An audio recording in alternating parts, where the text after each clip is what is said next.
Hi there.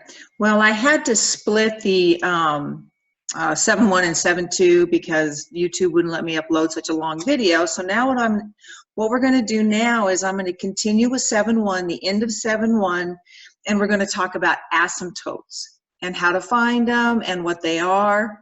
Now, when you want to find, well, going back to the last chapters, whenever we graphed a polynomial equation, the polynomial equation,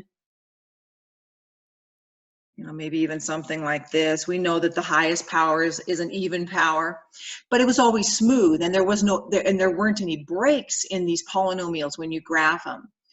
Well, when we graph rational functions, which is in chapter 7, we are going to have a break in our graph. Now, these breaks are in the forms of asymptotes. It can be a vertical asymptote. It can also be a hole in the graph that causes a break. So we're going to look at, first off, what do asymptotes look like that we're trying to find? Now, in this example, we have this top example. This vertical line is called a vertical asymptote. Now, asymptotes are guides for your graph. So the blue part is actually the solutions to our function. So it's a graph of the solutions, this blue part. This horizontal asymptote also acts as a guide. We're not going to find the horizontal asymptotes in this class. You can find them in your next class in your 1400 for sure. But horizontal asymptotes aren't really that difficult to find at all. Now, a graph can cross a horizontal asymptote. It can cross this horizontal line, but a graph will never cross the vertical asymptote.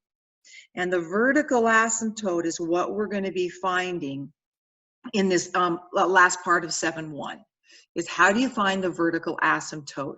And again, if you look at it, you can tell that they're guides to the graph. It'll never cross the solution. The graph of the solutions will not cross, but it'll get infinitely close to this this asymptote. So looking at the vertical asymptote, as you approach it from the left, okay, your graph goes down to a negative infinity. Okay, it just keeps going down, down.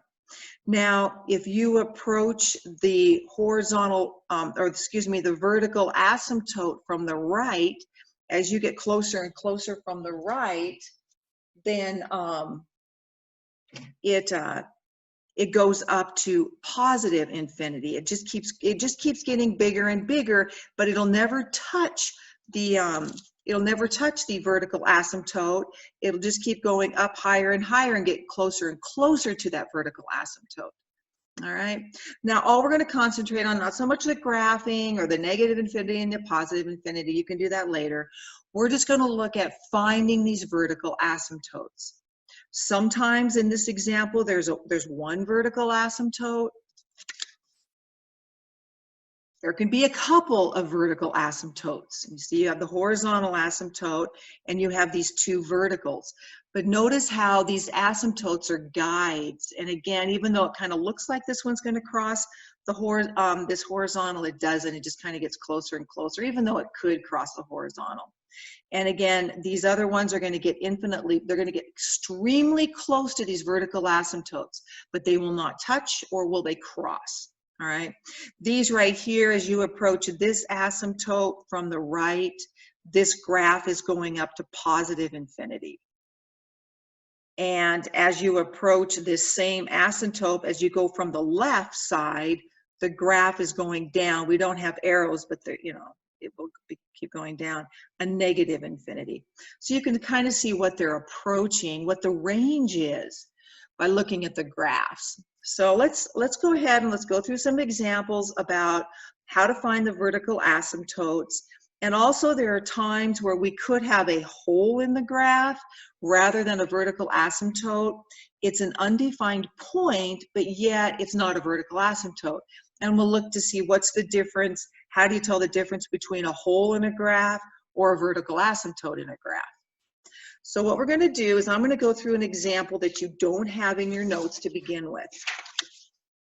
I'm going to be looking at this example right here. We're going to go through how to find the vertical asymptotes and then also how to find the holes. And in your homework, they're just going to ask you for the vertical asymptote. Well, to begin with, you first off, you find out where it's undefined. That's your first step, is to find out where it's undefined. This is also the same thing as saying find the domain. So when you find out where it's undefined, you're also finding the domain of the function, because where it's undefined is when the denominator is equal to 0. So we're going to set x squared minus 3x, and this also tells you what you cannot use in your x values. And that helps with your domain. So here, we're going to set this equal to 0, and that's going to tell us where it's undefined. Notice I'm not even looking at the numerator right now. Everything is, concentrating on the denominator and where that's undefined. So just a second. My daughter's trying to call me. All right. I don't know how to pause this. So, hi there, Annie. I'm on Zoom right now. I'm recording. No, thank you. Bye. All right. So sorry about that. Now, I'll have to learn how to do the Zoom, and I'm sure I probably could have paused it, but oh well, sorry. Now, again, going back, we have set the denominator equal to 0. So now we're going to factor. And we've got x times x gives us x squared. And again, we're just finding out when this is equal to 0, what x values give you a 0. And so here we have x minus 5 and x plus 2. What x values give us a 0 in the denominator? These are the ones we could not use. So x equals 5 and x equals a -2. Those are my undefined points. So this tells me my undefined points are 5 and -2, which means if they ask me for the domain, it's all x's cannot equal 5 or a -2. That would be the domain, the set of all x's, such that x does not equal 5 or a -2. So that's how you find the undefined points. Now we're going to simplify the function. So when we simplify the function, we're going to now look at our numerator, and we've done the simplifying before. We're going to take this, we're going to simplify now. And all of this is necessary to find the vertical asymptotes. So the numerator, I'm going to factor out an x. Always look for that first. And the denominator I've already factored, so I'm going to write that down. So I just kind of brought that over there, the factoring. So I factored the numerator and the denominator. And so when I reduce this out, the x minus 5's cancel. All right, those are equal to 1. All right, they cancel out, they're equal to 1.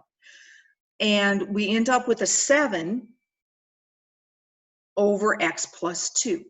Okay, this right here is your simplified form, 7 over x plus 2. Now here, so here's your undefined points.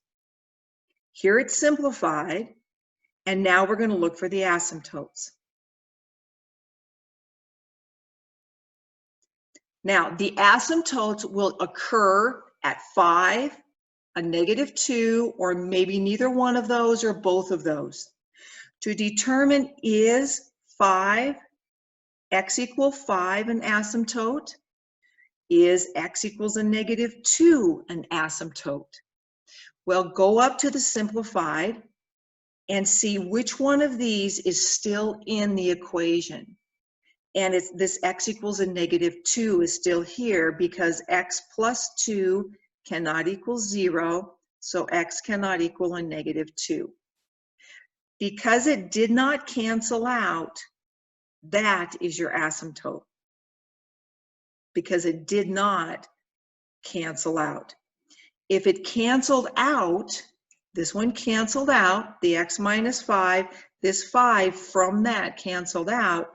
This would be considered a hole in your graph, a hole in the graph, instead of an asymptote.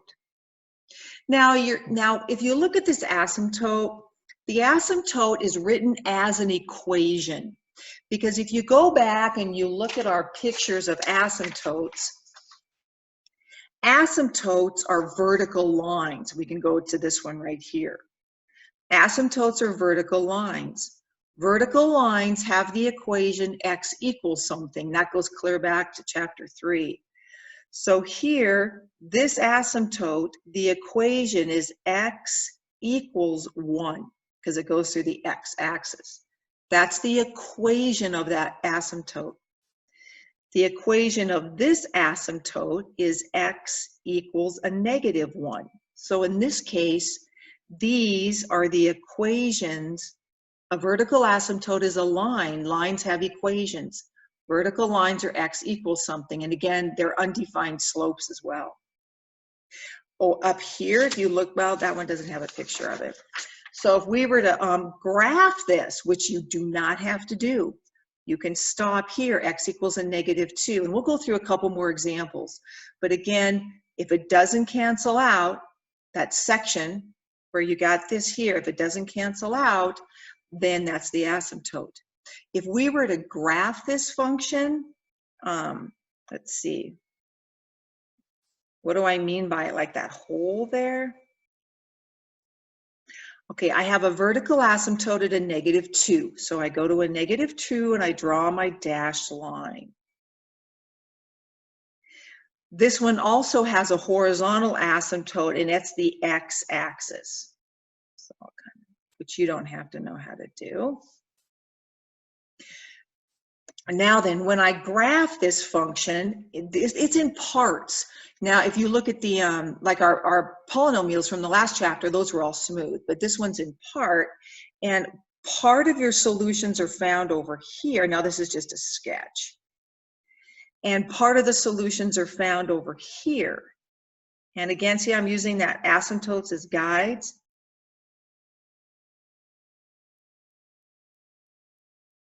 Okay, but what happens at 5? All right, I have a hole. When x is 5, I have a hole in that graph.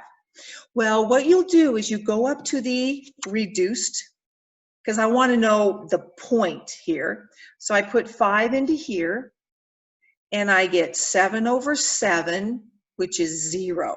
So if x is 5, the y-coordinate is 0. And I found the 0 by going and putting the x into the simplified equation.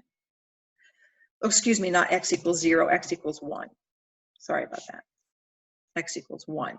So you put in 5, you get 7 over 7. 5 plus 2 is 7, and you get 1.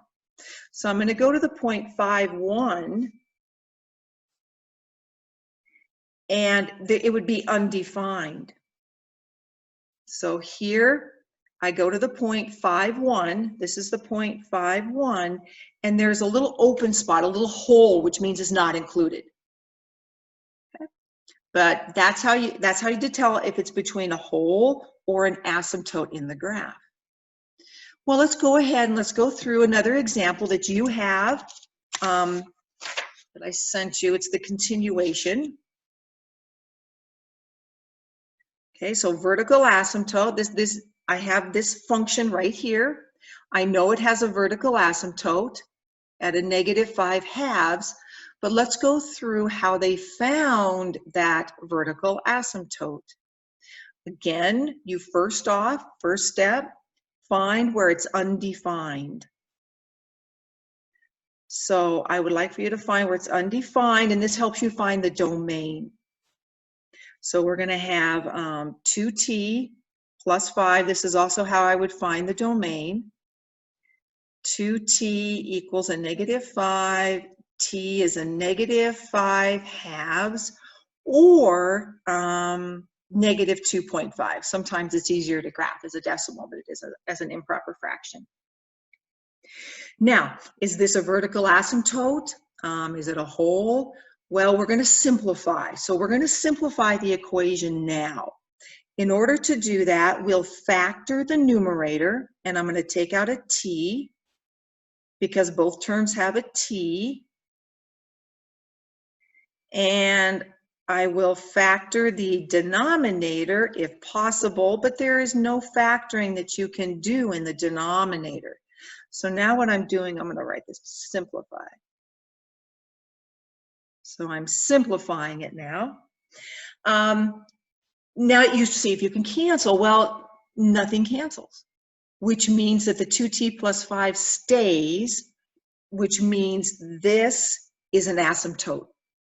Okay, this did not cancel out. If this canceled out, you would have a hole with this x coordinate or the t coordinate. It did not cancel out, so your asymptote, the equation of your asymptote, would be t equals a -5/2. So when you find an asymptote, it's an equation. It's a vertical line. And there's your asymptote. And we have the picture of that over here. So if it doesn't cancel out, then that creates a vertical asymptote when that's 0, which is in a -5/2. So you find where it's undefined, you simplify it. If it does not simplify out, then that is a vertical asymptote when that's 0. Well, let's do another one. This will be the last one that we'll try. Let me try to put this underneath here. All right, given this equation, we want to find the vertical asymptotes for this equation. And in order to do that, we're going to, first off, we're going to find out where it's undefined. Whoops, let me move this over just a little bit. So we want to know, when is the function undefined? Undefined. And it is undefined when the denominator is equal to 0. So we'll go ahead and solve this. We're going to take out what's in common, which is a 12. Always do that first. And then we're going to factor x times x, 1, 1, plus, minus. All right. Difference of 2 squares. So now we have 2 possibilities for a vertical asymptote. When this is 0, this would mean that x would be equal to a -1. Okay, so that's an undefined point. Another undefined point is when this is equal to 0, which occurs when x is equal to 1. So we have two possibilities for a vertical asymptote. X equals a -1 or x equals 1. So if we were to now go ahead and simplify this to determine, are these truly vertical asymptotes, or could they be a hole in the graph? So we're going to go ahead and simplify the function, and then I'll also try to sketch it. To simplify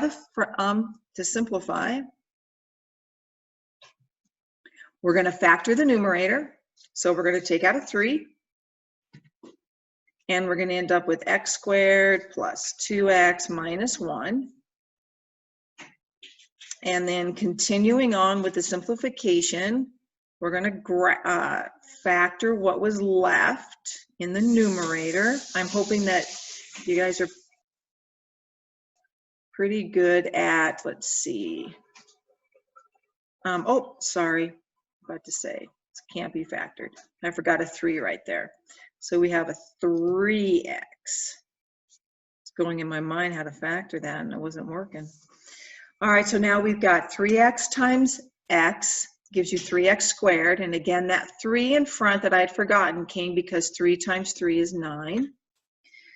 And let's see, we are going to have a 1 and a 1 give you 1.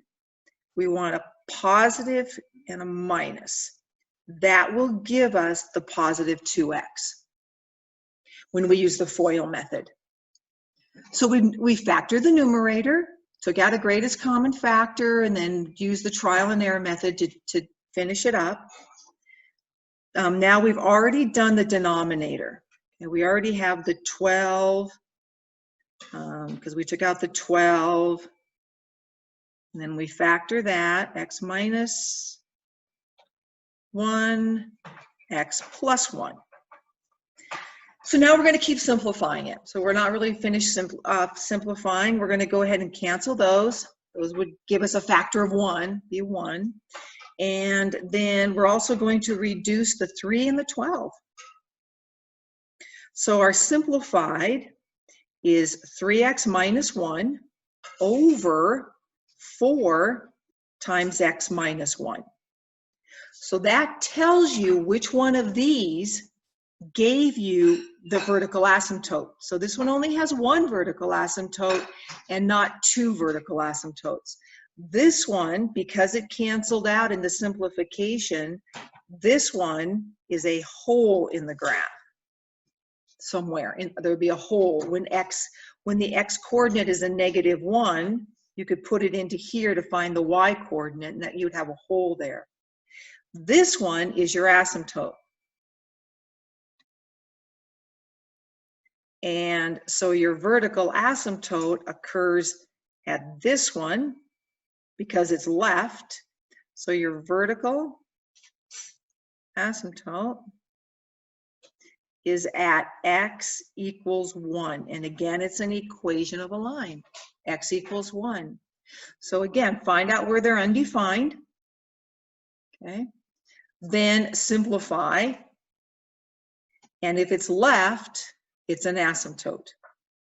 Otherwise, it would have been a hole in the graph rather than an asymptote. So if you were to graph this one, just kind of a really quick sketch here. At 1, you have this dashed line. And then this graph, you actually have a horizontal right about here. And then it would be on both sides, roughly. Okay. All right. Oh, sorry about that. You weren't able to see what I was drawing when I drew the graph. But anyways, the key here is that I have x equals 1 as my vertical asymptote because I simplified it. So this, you'll have the, MyMathLab's going to ask you to find undefined points. You know how. MyMathLab's going to ask you to simplify. So now you know. And then MyMathLab's going to ask you to find the vertical asymptote, which is a combination of both 1 and 2. All righty. So if you have any questions on that, again, I encourage you to contact me. And then you can watch the other video, which finishes up 7.2, which is a little bit easier. All right. Well, thank you. And I will keep coming up with some of these videos. I'm going to get a new dash cam, and I'm hoping that it's a little bit clearer for you, even though this one's not bad. All right. Thank you. Bye-bye.